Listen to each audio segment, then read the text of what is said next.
ॐ विश्वानि देव सवितर्दुरितानि परासुव यद्भद्रं तन्नासुव। ओम शांति शांति शांति। अब हम ऋग्वेद का पाठ कर रहे हैं। प्यारे भाइयों बहनों, सादर सप्रेम नमस्ते। तो हमारा पाठ कहाँ तक चला था? हमारा 28वां सूक्त हमने प्रारंभ कर दिया था। उसके 3 मंत्र कर लिए थे। तो उन 3 मंत्रों के बारे में जो बात कही गई थी वह यह थी कि एक तो उसमें प्रयोग आया था कि स्त्रियों को क्या बनाना चाहिए, तो कहा था सिलवट्टा बनाना चाहिए। और एक आया था कि रसोई घर में क्या सामान बनाना चाहिए, तो उलूखल अर्थात ओखली को बनाना चाहिए। और क्यों बनाना चाहिए, तो अब ये विषय आगे बताया जा रहा है कि उससे क्या होता है, कितने फायदे हैं उसके। तो कहा, और इसमें स्वर वही रहेगा, वही उसका देवता अग्नि, और वही इसमें छंद है गायत्री, और ऋषभ और त्रिष्टुप इसके वो हैं स्वर। ऋषभ और गांधार इसके स्वर हैं। तो आइए इसको प्रारंभ कर लेते हैं। फिर ऋषभ, गांधार और षड्ज 2 स्वर हैं। अनुष्टुप, गायत्री, इसमें 2 छंद हैं इस प्रकार से। और इसका जो देवता है इंद्र, यज्ञ और सोम, ये इसका देवता अर्थात विषय है। तो इसमें इंद्र की बात, यज्ञ की बात और सोम की बात, ये 3 बातें एक साथ हैं, इसीलिए इसका विषय यही रहेगा। तो आइए पाठ करते हैं। ओम यत्र मंथां विवग्नते रश्मीन्यमितवाइव उलूखलसुताना इवेद्विन्द्रजल्गुलः उलूखलसुतानामवेद्विन्द्रजल्गुलः जल्गुलः। तो यहाँ पर जलगुलह का जो अर्थ किया है युक्ति के साथ उपदेश कर। तो इस मंत्र में उपमा अलंकार है। उपमा में उपमा दी गई है, उपमेय की उपमान से।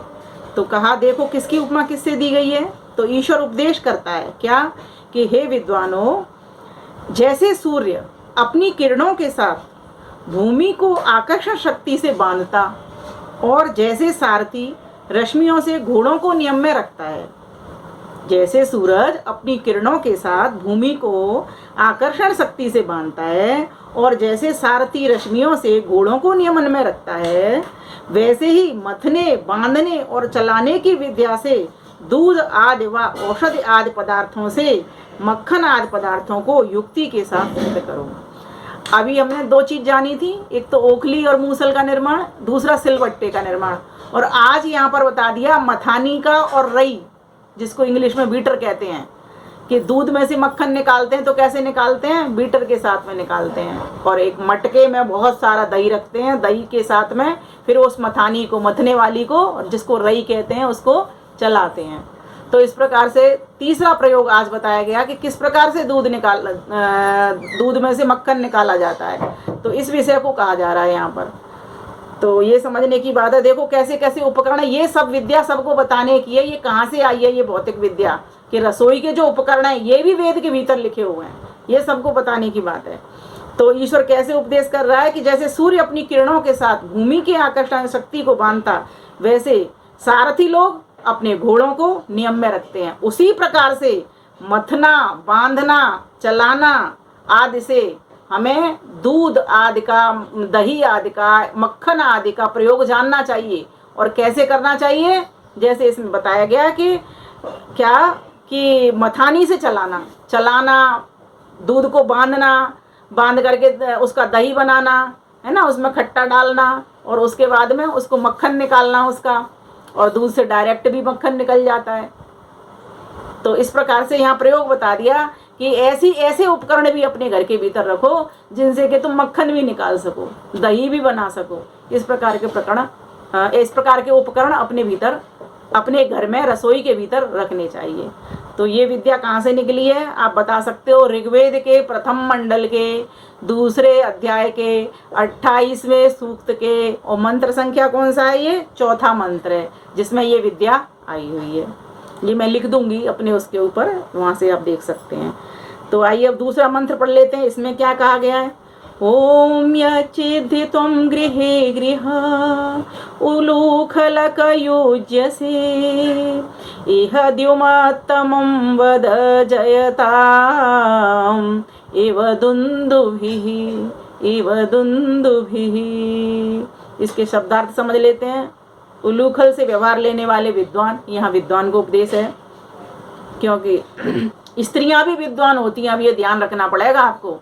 कई लोग ये कहते हैं ना कि सिर्फ पुरुष होते हैं, स्त्रियां विद्वान होती हैं। अब पढ़ रही हूँ ना मैं वेद, ऐसे ही सभी पढ़ते हैं। स्त्री पुरुष सबके लिए एक जैसा उपदेश है, सबको विद्या लेनी है। तभी तो स्त्रियों को ब्रह्मा कहा है, और ये वेद का प्रमाण दिया है महर्षि आनंद सरस्वती ने। इसलिए कहा कि उलूखल से व्यवहार लेने वाले विद्वान ज्ञानी स्त्रियां, तुम जिस कारण प्रसिद्ध घर घर में उक्त विद्या का व्यवहार बरतता है, यह इस संसार गृह व स्थान में जयताम शत्रुओं को जीतने वाले दुंदुभी नगारों के नगाड़े, दुंदुभी बजाने वाले नगाड़े होते हैं ना, एवं समान द्युमत्तमम, जिसमें अच्छे शब्द निकले, वैसे उलूखल के व्यवहार को वद, इस विद्या का उपदेश करे। जब उलूखल से कूटते हैं ना किसी चीज को तो आवाज होती है ना, कैसे होती है वो? जैसे युद्ध क्षेत्र में जो शत्रु समुदाय को जीतने वाले सैनिक होते हैं, वो दुंदुभी बजा करके और अपनी युद्ध विद्या को चलाते हुए, युद्ध में कुशलता को प्राप्त करते हुए, अर्थात युद्ध में विजयी होते हुए नगाड़े ढोल बजाते रहते हैं। ठीक उसी प्रकार से यहाँ पर भी रसोई के उपकरण, इस ओखली को भी जब हम कूटते हैं तो इसमें भी स्वर होता है। तो इससे भी हमको सार तत्व को ग्रहण करना चाहिए। किस तरह से? जैसे कि सैनिक लोग युद्ध क्षेत्र में उन नगाड़ों को बजाया करते हैं और विजय को प्राप्त करते हैं। तो यह कहा गया कि सब घरों में उलूखल और मूसल को स्थापन करना चाहिए। जैसे शत्रुओं के जीतने वाले शूरवीर मनुष्य अपने नगरों को बचा करके युद्ध करते हैं, वैसे ही रस चाहने वाले मनुष्यों को उलूखल में यव, यव कहते हैं जौ को, आदि औषधियों को डालकर, ये सब औषधियां ही हैं, जितने भी अन्न है ये सब औषधियां ही हैं, क्योंकि इनसे हमारा शरीर चलता है, इनसे हमारे प्राण चलते हैं। अगर हम एक दिन भी अन्न नहीं खाएंगे तो हम कमजोर हो जाएंगे, हमारा शरीर नहीं चलेगा। इसीलिए अन्न को ब्रह्म का, अन्न को प्राण कहा। तो कहा कि डालकर मूसल से कूटकर उसका भूसा आदि तो उड़ा दो और सार सार को ग्रहण कर लो। तो इससे हमारे घर के सदस्य हैं वो हष्ट पुष्ट बनेंगे, इस तरह का भोजन करेंगे। ओखली में कूट करके उसका जो सार तत्व है उसको ग्रहण करेंगे और जो उसका भूसा भूसा है उसको उड़ा देंगे। अब आगे देखते हैं, आगे का मंत्र क्या कहता है।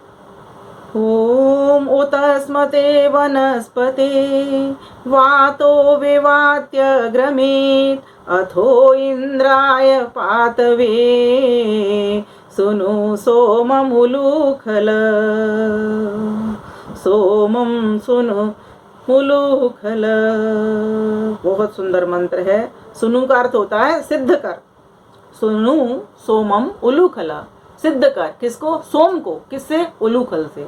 तो यहाँ ये बता दिया कि जब पवन सब वनस्पतियों औषधियों को अपने वेग से स्पर्श करके बढ़ाता है, जब वायु सब वनस्पतियों औषधियों को अपने वेग से स्पर्श करके बढ़ाता है, हवा का प्रयोग होता है ना, जब औषधियां वनस्पतियां कैसे बढ़ती हैं? ये वायु के द्वारा। तभी प्राणी उनको उलूखल में स्थापन करके उनका सार ले सकते और रस भी पीते हैं। इस वायु के बिना किसी पदार्थ की वृद्धि व पुष्टि होने का संभव नहीं हो सकता। तो कहा कि वनस्पतियां और औषधियां जैसे वेग से बढ़ती हैं, किसके से? वायु के से।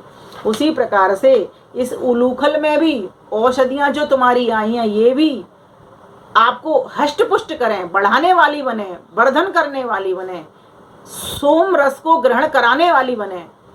इस प्रकार की औषधियों को आप इस उलूखल में कूटो और उनका रसपान करो, जिससे तुम हष्ट पुष्ट हो सकें। फिर कहा ओम आय जीवाज सातमा तायोच्चा विजर्भितः हरि इवां धांसि बप्सता हरि इवां धांसि बप्सता। ओम। जो इस मंत्र में भी उपमा अलंकार है। जैसे खाने वाले घोड़े रथ आदि को बहते हैं, अर्थात जो घोड़े होते हैं वो रथ आदि को चलाते हैं, ले जाते हैं, बहते हैं मतलब ले जाते हैं, वैसे ही मूसल और ओखली से पदार्थों को अलग अलग करने आदि अनेक कार्यों को सिद्ध किया जाता है।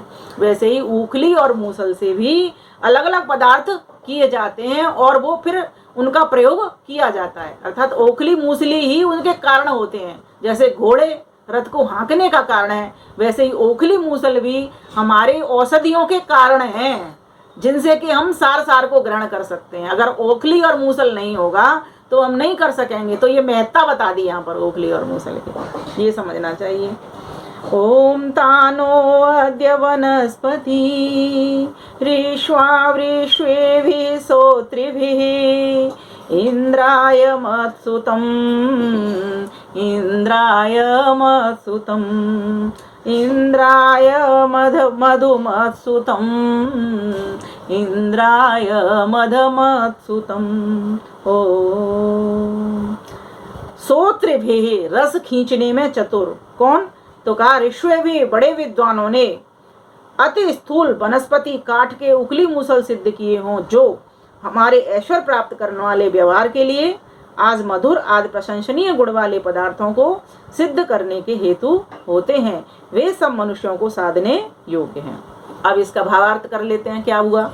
जैसे पत्थर के मूसल और उखरी होते हैं, वैसे ही काष्ठ, लोहा, धातु, पीतल, चांदी, सोना और कोई भी किए जाते हैं। परसों हम ये बात कर रहे थे, परसों वाले भाग में, कि ईश्वर ने तो सबके लिए एक जैसा उपदेश किया है ना, और इसमें है भी। लेकिन अब जब इसका भावार्थ निकाला तो महर्षि दयानंद सरस्वती इसका भाष्य करते हैं कि जैसे पत्थर के मूसल और ओखरी होते हैं, वैसे ही काष्ठ के भी बनते हैं, लोहे के भी बनते हैं, पीतल के भी बनते हैं, चांदी के भी बनते हैं और सोने के भी बनते हैं। उन उत्तम उलूखल मूसलों से मनुष्य औषधि आदि पदार्थों के अविशव अर्थात रस आदि खींचने के व्यवहार किया करे। मतलब ये सभी की सभी जितने भी बने हैं पीतल के, चांदी के, ये भी अभी बताया जाएगा आगे भी कि किस तरीके के, किस में पात्र में और किस तरीके की औषधि पीसी जाए। चांदी के में कौन सी औषधि, पीतल के में कौन सी, और पत्थर के में तो किसी भी तरीके की औषधि पीसो तो भी सब लाभकारी। तो सर्व सामान्य के लिए पत्थर है। तो परमेश्वर ने जो चीजें बनाई हैं सभी के लिए बनाई हैं, जो सभी काम कर सकें और किसी भी देश में कर सकें और ब्रह्मांड के किसी भी लोक में कर सकें। क्योंकि जहाँ भूमि होगी, जहाँ पृथ्वी होगी, वहीं पर आदमी होंगे। जहाँ पृथ्वी होगी तो वहाँ पत्थर तो होगी, हवा होगी, वायु और जल होगा, आकाश होगा, सब कुछ होगा। पांचों तत्व तो वहाँ भी होंगे जहाँ पृथ्वी है। तो ब्रह्मांड के जितने भी लोग हैं सब में ये सब व्यवस्था हो जाएगी, ये पत्थर के उखले वाले। और जो जो पीतल का, तांबा का, लोहे का, चांदी का, सोने का इस तरह का बना सकते हैं, वो इस तरह का बनाए, निर्माण करें और इन औषधियों के रस को लेने में कामयाब हों, सफल हों। तो इस प्रकार से हमारे सबके लिए जो रसोई के उपकरण हैं उनका विषय चल रहा है। तो तीसरा विषय भी हमने आज देख लिया था कि पहला तो देखा था हमने ओखली और मूसल का, दूसरा हमने सिलवट्टे का, और तीसरा हमने किसका लिया? मथने की रई का और उसका मटके का, जिसमें कि माठे को बनाते हैं, जिससे मक्खन निकालते हैं। छाछ अलग हो जाती है, मक्खन अलग हो जाता है। हम सभी अपने घरों में बनाते हैं। और आजकल तो उपकरण और आगे, इलेक्ट्रिक उपकरण आ गए, विद्युत वाले, तो उनके द्वारा निकालते हैं।